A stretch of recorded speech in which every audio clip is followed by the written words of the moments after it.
Sebentar, buat kalian yang belum masuk member channel ini, silakan kalian bisa klik gabung di halaman channel ini ya. Kalian akan mendapatkan keistimewaan dari channel ini. Kami tunggu kehadiran kamu ya. Setelah Mauro Zylstra, kabar baik menghampiri Jayden Oosterwolde. Kabar apa itu? Apakah akan dinaturalisasi? Sebagaimana diketahui, striker muda yang saat ini bermain untuk FC Volendam itu sedang menjalani proses naturalisasi. Dan kabar baiknya, prosesnya udah sampai meja Kemenpora. Ketua Umum PSSI Pak Erick Thohir bahkan udah kasih update kalau surat-suratnya lagi diurus dan semoga minggu depan udah bisa keluar. Wah, makin dekat dong debutnya di timnas. Erick juga bilang meski masih muda, Mauro punya potensi buat jadi tandem atau pelapis dari Ole Romeni di lini depan. Bayangin aja, kalau dua-duanya tajam, pertahanan lawan pasti bakal dibuat pusing. Sekarang, kita geser ke kabar dari Jayden Oosterwolde. Pemain belakang yang punya darah Indonesia ini baru aja resmi memperpanjang kontraknya dengan klub besar asal Turki Fenerbahce sampai Juni 2028. Gokil!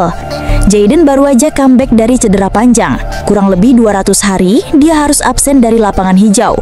Tapi ternyata, Fenerbahce tetap percaya penuh sama kemampuannya. Bahkan pembicaraan kontrak barunya udah dimulai sejak awal Juli 2025 dan akhirnya resmi diteken pada 8 Juli 2025 kemarin. Ini jelas jadi sinyal positif buat karir Jayden di level tertinggi sepak bola Eropa. Tapi sayangnya, peluang buat lihat dia pakai jersey timnas Indonesia sepertinya masih kecil banget. FYI nih, Jayden sempat didekati oleh PSSI dan juga Federasi Sepak Bola Suriname.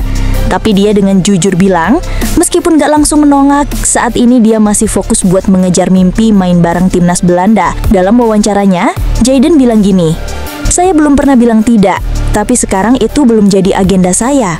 Saya cuma ingin fokus ke Belanda. Itu impian saya," katanya. Wajar sih ya, siapa juga yang gak pengen main buat timnas Belanda? Apalagi kalau performa di Fenerbahce terus meningkat. Tapi, siapa tahu ya, kalau nanti pintu ke The Orange belum juga terbuka, Jayden bisa aja melirik Indonesia lagi. Kita doain aja yang terbaik. Mauro Zylstra mungkin bisa segera memperkuat Garuda. Dan Jayden Oosterwolde, meski belum gabung, tetap membanggakan sebagai pemain keturunan yang bersinar di Eropa. Buat kalian para pecinta sepak bola Indonesia, yuk terus dukung dan semangatin para pemain kita, baik yang udah berseragam merah putih maupun yang masih kita harapkan. Karena siapa tahu, besok lusa mereka bersedia membela tanah leluhur mereka. Kevin Dix lagi diuji di Gladbach. Supporter tuntut hal ini ke pemain. Nah, kabar mengejutkan dari Kevin Dix nih. Kevin Dix, pemain timnas Indonesia, baru aja merasakan panasnya persaingan di Borussia Mönchengladbach. Asik sih, bisa main di Liga Top Eropa. Tapi ternyata drama di klub nggak kalah panas dari cuaca musim panas, bro. Gladbach sekarang lagi nggak enak banget. Prestasinya naik turun kayak roller coaster. Dari yang sempat nyaris jeblok ke posisi 14, bikin supporter jadi bete dan mulai teriak, "Hey, balik ke gaya lama dong, jangan ngelantur terus." Makanya, CEO klub Stefan Stegemann bilang, "Oke deh, kita bakal balik ke akar, fokus ngembangin pemain muda yang kece."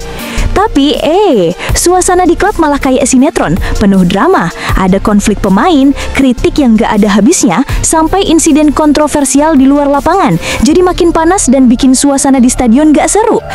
Kevin sendiri, waduh, dia lagi diuji banget. Tiba-tiba hilang dari latihan internal, sampai bikin fans bertanya-tanya, ini si Kevin lagi sakit atau lagi ngumpet ya? Belum ada konfirmasi resmi nih. Kalau Kevin gak bisa tampil maksimal, bisa-bisa dia cuma jadi penonton di bangku cadangan, dan itu nggak asik buat pemain muda sekelas dia. Jadi, musim ini jadi misi berat buat Kevin Dix. Gak cuma harus adaptasi sama liga yang super ketat, dia juga harus bertahan di tengah badai drama klub. Kita tunggu aja aksi Kevin, apakah dia bisa jadi pahlawan di Gladbach? Kita doakan sana, lur. Siapa sih calon lawan timnas Indonesia di ronde keempat kualifikasi Piala Dunia 2026? Ada kabar terbaru nih soal perjalanan timnas Indonesia di kualifikasi Piala Dunia 2026 zona Asia. Jadi AFC baru aja mengumumkan kalau timnas kita masuk ke ronde keempat dan berada di pot ketiga. Nah, di pot yang sama ada Oman, jadi mereka nggak akan jadi lawan di ronde ini.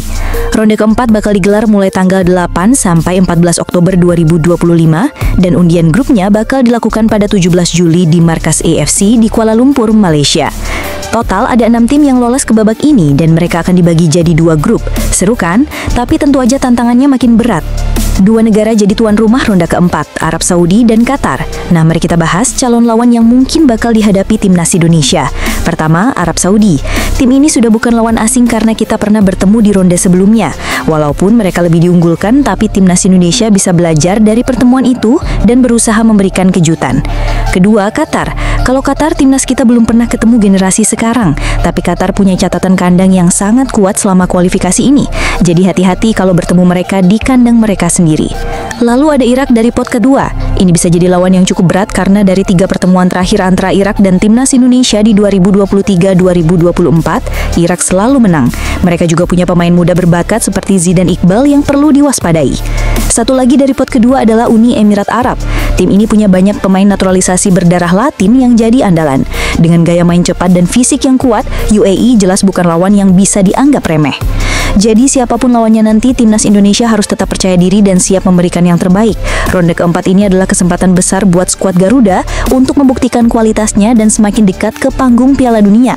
Jangan lupa catat tanggalnya, mulai 8 sampai 14 Oktober 2025, kita bakal menyaksikan perjuangan timnas di ronde yang lebih menantang ini. Gimana menurut kalian? Siapa calon lawan yang paling berat buat timnas? Tulis pendapat kalian dan terus dukung timnas. Indra Syafri jadi PLT Direktur Teknik PSSI? Sepertinya ini pilihan yang kurang pas.